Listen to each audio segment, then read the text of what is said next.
Hello guys, कशा आहात तुम्ही? मस्त आहात ना? मस्त राहा, स्वस्त राहा.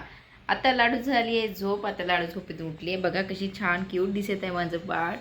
आज माझ्या बाळाची झोप खूप छान झाली आहे. माझं पिल्लू आहे हे माझी म्हणून मई, ही माझा लाडू, हे माझ्या मम्मीची परी. माझ्या मम्मीची परी आहे ही परी. माझी मम्मीने हिचं नाव ठेवलं आहे परी. कशी आहे ग परी तू? परी दी. ही नानीची परी आहे आमची. नानीची म्हणजे माझी मम्मीने हिचं नाव परी. म्हणजे मार्केटला गेलो की माझी मम्मी सांगतं, परी आली का ग, परी आली का ग. ही माझ्या आईसाठी परी आहे आणि माझ्यासाठी पण सोन परी आहे माझी ही. हा माझं बाळ खूप छान आहे पण जिद्दी झाला आहे. खूप मस्ती करते ही, खूप मस्ती करते. आणि स्कूलचा होमवर्क करायला मला खूप कंटाळा येतो. येतो का नाही बाळा कंटाळा? हे माझं बाळ आहे, खूप कंटाळा करते होमवर्क करायसाठी. कारण की तिच्या वयाच्या हिशोबाने होमवर्क खूप जास्त राहते आणि लिहायला तिचे हात दुखतात. अशी ती मला म्हणते, मम्मा माझे हात दुखते. आणि ह्या जर लाडू आत्ता जस्ट झोपून उठला आहे. तर झालं का तुमच्या चहा पाणी? आता सायंकाळचे म्हणजे 7 वाजले आहे आणि माझे राव गेले आहे बाहेर मित्रांसोबत. आम्ही दोघीच जणी घरी आहोत. तर ही माझी लाडू मुलगी, माझी लाडू आज काही तुमचं बोलणार आहे. बोल बाळा. हॅलो एव्हरीवन, कशा आहात तुम्ही? मस्त आहात ना? मस्त राहा, स्वस्त राहा. तुमच्या तब्येतीची स्वतः काळजी घ्या. आहे की नाही पिल्लू? बाहेरचं जास्त खायचं नाही, घरचं जेवण खायचं, तेव्हाच मस्त राहता आणि स्वस्त पण राहता. हेल्दी हेल्दी फ्रूट्स काय, हेल्दी डाएट करा. माझा लाडू असा मला म्हणते स्कूलमध्ये, मम्मा हेल्दी हेल्दी जेवायला द्यायचं, हेल्दी खायचं, असं म्हणते माझा लाडू. लाडू तुझे पप्पा आले होते आणि लाडूचे पप्पा आले होते. लाडू होता झोपला, तर लाडूचे पप्पा अजून बाहेर गेले आहे. तर लाडूला आता सरप्राईज मिळणार आहे काही तिचे पप्पा आल्यानंतर. तर बघूया लाडू आपण काय म्हणते नंतर.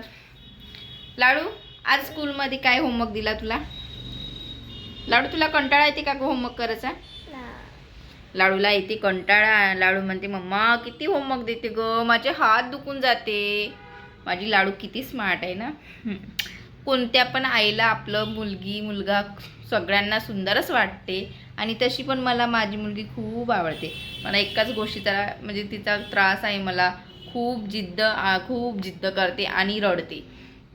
ते पण कारण नसताना. सांगू का बरं रडते? तिचे केस वॉश करायला बसले की जोपर्यंत तिची आंघोळ होत नाही तेव्हापर्यंत लाडू कंटिन्यू रडते नॉनस्टॉप. मम्मीला चीड आणते, मग मम्मी देते धप्पा. लाडू मम्मी कशी देते? धप्पा. धप्पा देते का मम्मा? लाडू तुझी मम्मा कशी आहे? छान आहे, गोड आहे का कडू आहे ग? गोड आहे मम्मा. तुला तुझी मम्मा आवडते? हो का? माझ्या बाळाला तिची मम्मा आवडते.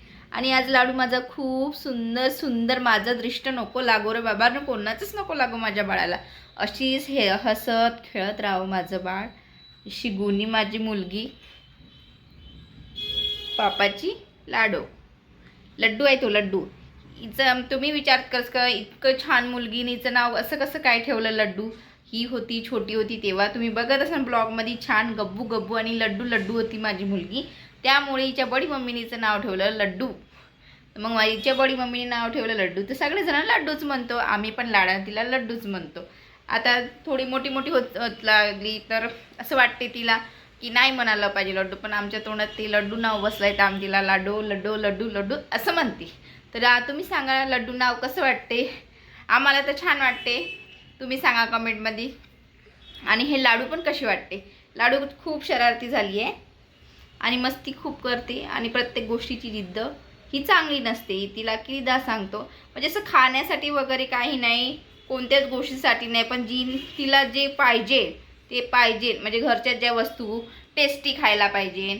टेस्टी म्हणजे हे जेवण टेस्टी नसतात का, बिस्किट चॉकलेट, असं तिला टेस्टी खायला पाहिजे. नाही तर तुम्ही कमेंटमध्ये सांगा ह्या गोष्टी खाल्लेल्या चांगल्या असते का. मी तिला सांगतो का बेटा हे चॉकलेट नाही खायचे, बिस्किट नाही खायचे, वेपर्स आणत नाही आम्ही, वेपर्स तर बिलकुल बंद. पण कधी बायचान्स बिस्किट वगैरे खाते. जर एकदा आणला की ते संपतले आम्ही शांत राहत नाही. महाभारत होते आमच्या घरी, महाभारत. सकाळपासून जोपर्यंत तिचा पॅकेट वेपर्स म्हणजे बिस्किटचा पॅकेट खाली होत नाही तेव्हापर्यंत मॅडम काही शांत होत नाही. मम्मा बिस्किट आहे, मम्मा त्यामुळे आम्ही बिस्किट काही आणून ठेवत नाही आणि किराणामध्ये बिलकुल काही आणून ठेवत नाही. आधी आणायचो, पण आता ती मोठी झाली, तिला कळते की मम्मा घरी काही वस्तू असली की मला कंटिन्यू नॉनस्टॉप दे, खतम होतले. त्यामुळे आम्ही बिस्किट, चॉकलेट काहीच आणत नाही. खायचे आहे तर ड्रायफ्रूट्स खा मॉर्निंगला, त्यानंतर काही मिळत नाही भाजी पोळीशिवाय. आणि लाडूच्या स्कूलमध्ये भाजी पोळीशिवाय काहीच चालत नाही. चालते का तुझ्या? चॉकलेट नाही चालत, भात नाही चालत, साबुदाणा नाही चालत, फक्त सब्जी रोटी चालते. ओनली सब्जी रोटी, म्हणजे भाजी पोळीच आहे. आणि ते पण खूप छान आहे की असं वेगवेगळं डिश नको मुलांना, कारण की संडेला सॅटर्डेला घरी बनवलं तर तेच खाल्लं पाहिजे, कारण की टाईम राहते खूप कमी आणि खाणं नाही होत. आणि माझ्या मुलीच्या तर टिफिन कधीच फिनिश होत नाही. माझी मुलगी घरी 2 तरी तुकडे आणन, पोळीचे पण आणन. असा आहे माझा लाडू गुणाचा. तर नक्कीच सांगा माझा लाडू कसा आहे, गोड आहे की कडू आहे. तर भेटूया नंतरच्या ब्लॉगमध्ये. तोपर्यंत बाय बाय. घ्या काळजी स्वतःची आणि तुमच्या परिवाराची. भेटूया नंतरच्या ब्लॉगमध्ये.